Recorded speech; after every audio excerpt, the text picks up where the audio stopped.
नमस्कार दोस्तों, आप सभी का स्वागत है हमारे इस आदिसागर यूट्यूब चैनल में। दोस्तों, क्या हुआ? जब एसपी मैडम अपने जूते पॉलिश करवाने मोची के पास पहुंची, तभी गरीब मोची को देखकर एसपी मैडम के पसीने छूट गए, क्योंकि वह मोची कोई और नहीं बल्कि उनका मरा हुआ पति था, जिसे देखकर एसपी मैडम फूट फूट कर रोने लगी। फिर क्या किया एसपी मैडम ने? इस घटना के बारे में जब पन्नों मांगे जाएंगे तो आपकी भी आंखों से आंसू बहने लगेंगे।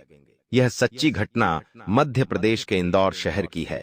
आगे बढ़ने से पहले वीडियो को लाइक जरूर कर दे, और एक सच्चा देश प्रेमी ही इस वीडियो को लाइक करेगा और कमेंट बॉक्स में हर हर महादेव लिखिएगा। दोस्तों, इस घटना की शुरुआत होती है आज से ठीक 12 साल पहले नाम की एक गरीब लड़की, जिसका सपना था कि वह बड़ी होकर एक एसपी ऑफिसर बने, लेकिन परिवार के और अपने घर के हालातों के चलते वह अपने सपने से हमेशा दूर रही।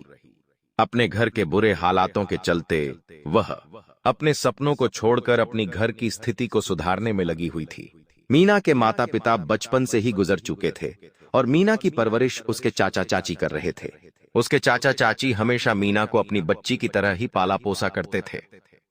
उन्होंने कभी भी मीना की पढ़ाई लिखाई में कोई समझौता नहीं किया, लेकिन हालातों के चलते मीना ने अपने सपनों को छोड़कर अपने घर की जिम्मेदारियां खुद अपने कंधे पर उठाईं।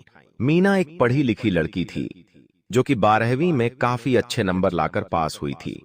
वह आगे जाकर एक एसपी ऑफिसर बनना चाहती थी, लेकिन अपने घर की गरीबी को दूर करने के लिए वह अपने घर पर ही मोहल्ले के बच्चों को पढ़ाया करती थी। उनकी ट्यूशन लिया करती थी और जो भी पैसा आता उन पैसों को अपने चाचा चाची को दे दिया करती थी। लेकिन उसके चाचा चाची हमेशा मीना को कहते कि बेटा, तेरा सपना है एसपी बनना, तो तू उसे पूरा कर, घर की जिम्मेदारियों को हम पूरा कर लेंगे जैसे तैसे। लेकिन मीना कहती कि नहीं, मैं अब बड़ी हो चुकी हूं और मैं आपको इतना संघर्ष करता हुआ नहीं देख सकती। आपने मेरे लिए बहुत कुछ किया है, मुझे भी अब आपके लिए कुछ करने दीजिए। भगवान ने चाहा तो मैं आगे जाकर कुछ न कुछ तो बन ही जाऊंगी। इसी के चलते मीना अपने परिवार की मदद कर रही थी। धीरे धीरे समय आगे बढ़ता जाता है। मीना अपने एसपी ऑफिसर बनने की जो ललक थी, जो सपना था, उसे धीरे धीरे खो रही थी। उसका मन हमेशा उदास रहता था। इतने में ही उसके जीवन में एक बहुत बड़ा बदलाव होने वाला था। उसके घर जो बच्चे ट्यूशन लेने आते थे, उन्हीं में से एक बच्ची थी, जिसका बड़ा भाई हमेशा उस बच्ची को ट्यूशन छोड़ने आता था और ट्यूशन लेने आता था। उसका नाम था सिद्धार्थ। सिद्धार्थ हमेशा मीना से बात किया करता था।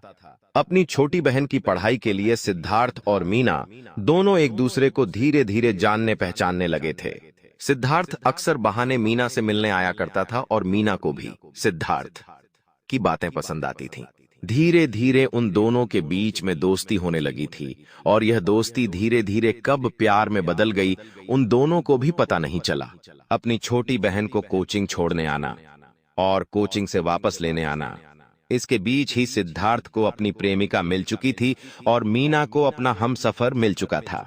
मीना अक्सर सिद्धार्थ को कहती थी कि मुझे आगे जाकर एसपी ऑफिसर बनना था, लेकिन घर के हालातों के चलते वह आगे नहीं बढ़ पाई।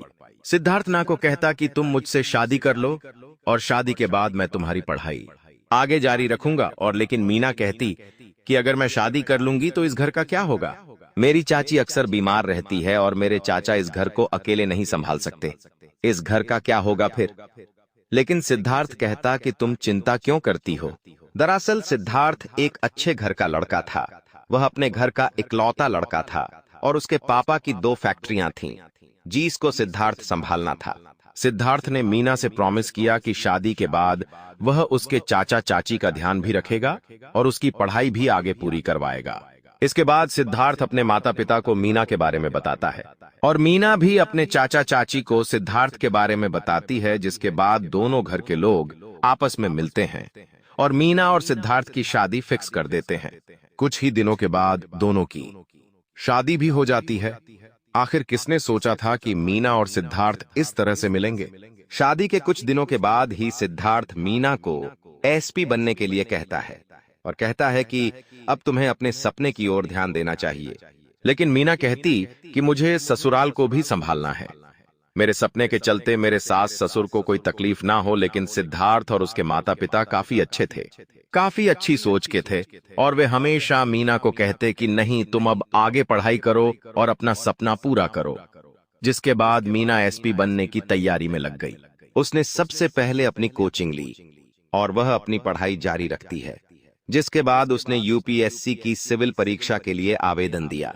धीरे धीरे समय आगे बढ़ता गया। अब उसकी परीक्षा की तारीख बहुत नजदीक आ रही थी, जिसके लिए उसको दिल्ली जाना था, क्योंकि वह अपने शहर में रहकर आगे की पढ़ाई पूरी नहीं कर पा रही थी। वहां पर इतने संसाधन भी नहीं थे और दिल्ली में यूपीएससी की तैयारी के लिए काफी अच्छी व्यवस्था थी। तो उसने सिद्धार्थ से कहा कि मुझे अब दिल्ली जाना पड़ेगा। सिद्धार्थ ने कहा कि तुम चिंता मत करो, तुम दिल्ली जाओ, मुझे तुम पर पूरा भरोसा है कि तुम वहां जाकर काफी अच्छे से पढ़ाई करोगी और 8 दिन एसपी ऑफिसर बनकर ही वापस लौटोगी। इसके बाद मीना दिल्ली जाती है, उसके साथ सिद्धार्थ भी जाता है। दिल्ली जाकर मीना सबसे पहले कोचिंग में एडमिशन लेती है। कुछ समय के बाद वह अपनी सबसे पहली सिविल परीक्षा देती है, जिसका रिजल्ट जब आता है तो वह काफी गदगद हो जाती है। मीना अपनी पहली सिविल परीक्षा में काफी अच्छे नंबर लाकर पास होती है, जिसकी खबर सुनकर सिद्धार्थ और उसके घर वाले बहुत खुश होते हैं। धीरे धीरे समय आगे बढ़ता है और वह पढ़ाई में काफी तीव्र थी। उसके सपने बहुत ज्यादा उसके मायने रखते थे, जिसके चलते वह कभी भी अपने सपनों से सैक्रिफाइस नहीं करती थी। मीना अक्सर सिद्धार्थ से बात करती थी। उसे पता था कि सिद्धार्थ ने ही उसकी जिंदगी में एक नयापन लाया है। इसके बाद उसकी स्टेट लेवल की एग्जाम हुई, जिसमें भी वह काफी अच्छे नंबर लाकर पास हुई। दोनों परीक्षाओं में पास होने के बाद मीना काफी खुश। इसके बाद उसका इंटरव्यू होता है और इंटरव्यू में भी थी वह काफी अच्छे नंबर लाकर पास होती है, जिसके बाद वह केवल एक कदम दूर थी। एसपी ऑफिसर बनने के लिए उसे अपना फिजिकल देना था और जिसमें भी वह काफी अच्छे से अपने फिजिकल को क्लियर करती है और वह एक एसपी ऑफिसर बन जाती है। इसकी खुशी इतनी थी कि वह कुछ समझ नहीं पा रही थी। जिस दिन उसका परिणाम आया, उस दिन वह सिद्धार्थ को मिलने पहुंची। वह दौड़ी दौड़ी रेलवे स्टेशन गई। इसके बाद वह इंदौर पहुंची, जहां जाकर उसने सिद्धार्थ को सबसे पहले यह खुशखबरी दी कि वह अब एक एसपी ऑफिसर बन चुकी है। वह सिद्धार्थ के गले लगती है और कहती है, तुम्हारा बहुत बहुत शुक्रिया। अगर आज तुम मेरी जिंदगी में नहीं आते तो मेरा यह सपना कभी पूरा नहीं हो पाता। सिद्धार्थ भी अपनी पत्नी की तरक्की देखकर बहुत खुश था। असलियत में सिद्धार्थ ही वह लड़का था जिसने असलियत में मीना को एक एसपी ऑफिसर बनाया। उसके अंदर वह जुनून वापस से पैदा करा, उसकी पढ़ाई के लिए खर्चा करा, उसको एक गरीब परिवार से उठाकर एक एसपी ऑफिसर बनाया। इसके बाद दोस्तों, उसके चाचा चाची भी बहुत खुश थे। उसके सास ससुर भी बहुत खुश थे। जैसे जैसे समय आगे बढ़ता गया, मीना की ट्रेनिंग हुई। ट्रेनिंग के बाद वह सबसे पहले उत्तर प्रदेश के कानपुर शहर में अपनी ज्वाइनिंग लेती है। एसपी के पद पर मीना कानपुर में अपनी ड्यूटी कर रही थी। मीना ने सिद्धार्थ को कहा कि तुम मेरे साथ यहाँ कानपुर में रहने आ सकते हो, क्योंकि कानपुर में करीब 2 सालों तक मीना की ड्यूटी थी। सिद्धार्थ मीना को कहा कि यहाँ पर भी काफी सारा काम है फैक्ट्री में, और वह फैक्ट्रियों को छोड़कर नहीं आ सकता है।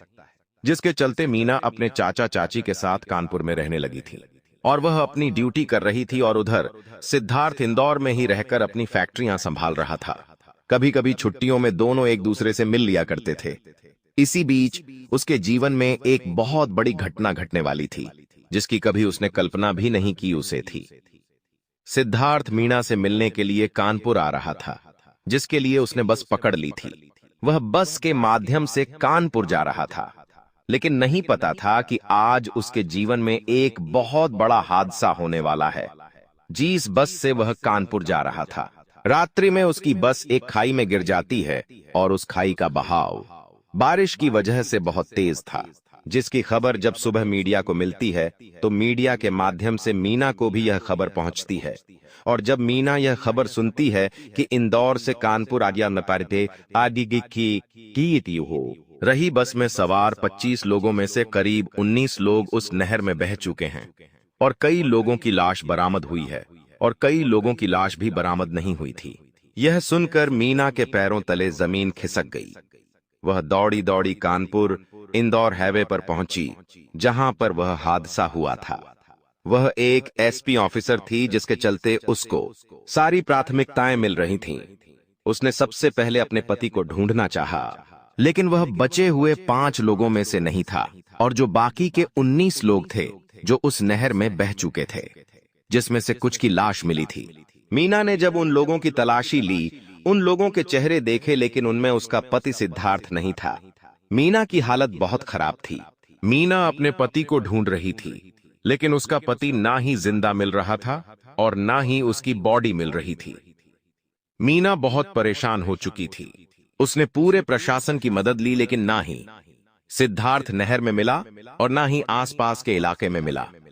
समय बीतता जा रहा था।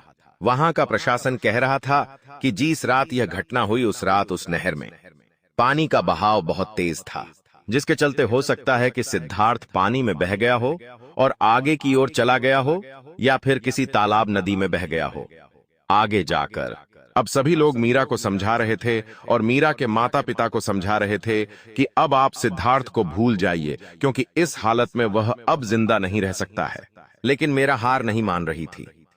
धीरे धीरे वह अपने पति को ढूंढने के लिए हर संभव प्रयास कर रही थी।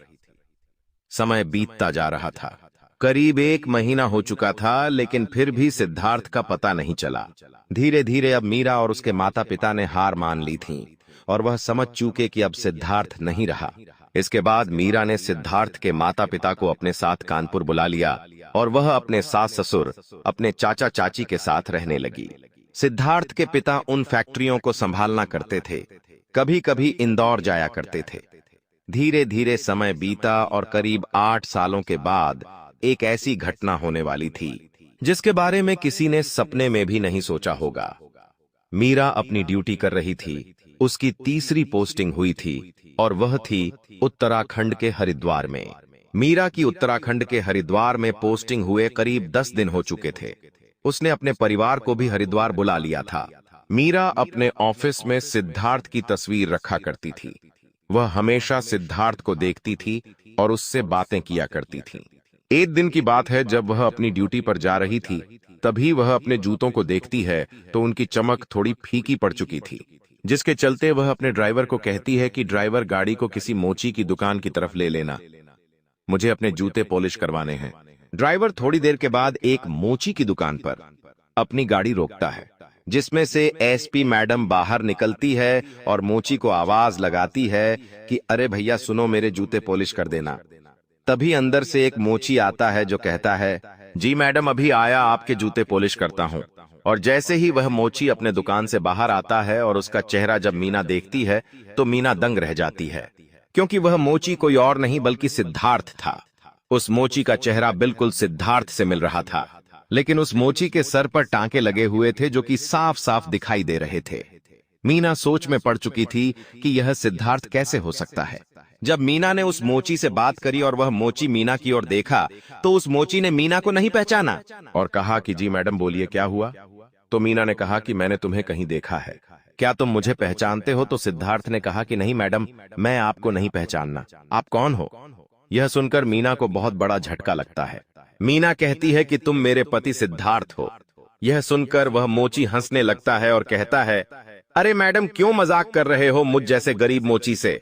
तभी मीना कहती है, तुम अपने हाथ की जो बाएं हैं उन्हें ऊंचा करो, अपने शर्ट की जो बाएं हैं उसे ऊंचा करो। तो जैसे ही वह मोची अपने शर्ट की बाएं ऊंची करता है तो उस मोची के हाथ पर वही टैटू था जो टैटू सिद्धार्थ के हाथों पर था। सिद्धार्थ ने अपने हाथों पर उसकी शादी की तारीख लिखवा रखी थी।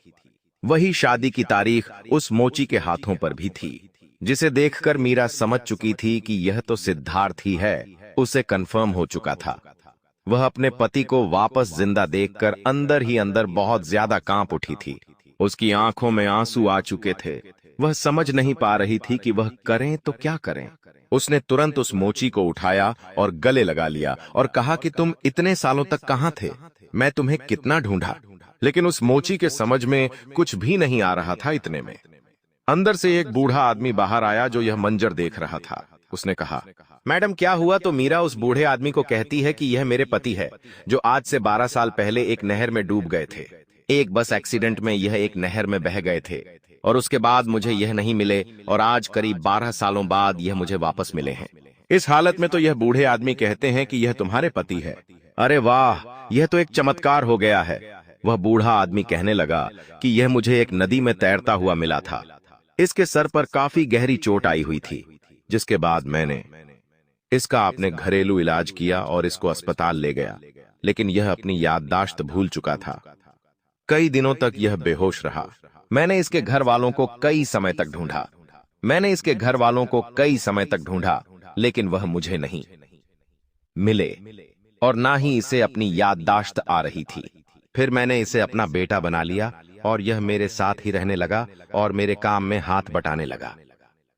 यह सुनकर मीरा को काफी बड़ा झटका लगा। उसने अपने पति को वापस पा लिया था। सिद्धार्थ